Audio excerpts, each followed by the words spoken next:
La méditation de ce 22 décembre est intitulée « Confesser notre foi ». C'est pourquoi quiconque me confessera devant les hommes, je le confesserai moi aussi devant mon Père qui est dans les cieux. Matthieu 10, 32. S'il n'y a jamais eu une période où les paroles du Christ devraient être entendues, c'est bien maintenant. Sanctifiés par la vérité, nous pouvons rendre un vibrant témoignage à la justice, tant devant les croyants que devant les incroyants. Nous sommes bien loin de ce que notre expérience devrait être. Nous avançons même à reculons dans la présentation du témoignage qui devrait sortir de lèvres sanctifiées. Même à table, le Christ enseigna des vérités qui réconfortaient et encourageaient les cœurs de ses auditeurs.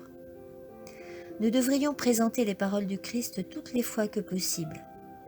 Si son amour est dans l'âme, comme un principe de vie, il sortira du cœur des paroles appropriées, non pas des mots légers et vulgaires, mais des paroles inoublissantes, des paroles de vérité et de spiritualité. Confesser le Christ ouvertement et bravement et exhiber dans le choix de nos termes la simplicité de la vraie piété seront plus efficaces que beaucoup de sermons. Très peu présentent une image fidèle de la douceur du Christ. Oh, nous avons besoin de sa douceur et nous devons la voir. Le Christ doit exister en nous, l'espérance de la gloire.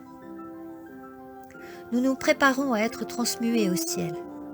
Notre sujet de conversation devrait être le ciel d'où nous recherchons le Seigneur Jésus. Il doit être reconnu en tant que pourvoyeur de tout don parfait, l'auteur de toutes les bénédictions et en qui nous plaçons notre espérance de la vie éternelle. Nous ne devrions jamais donner à qui que ce soit l'impression qu'il serait avantageux de dissimuler sa foi aux incroyants du monde, par crainte de perdre leur estime à cause de nos principes. Le Christ requiert de tous ses disciples une confession de foi ouverte et ferme. Chacun doit prendre position et être ce que Dieu veut qu'il soit. C'est-à-dire un spectacle devant le monde, les hommes et devant les anges. L'univers tout entier observe et attend avec un intérêt inexprimable la fin du grand conflit entre Christ et Satan.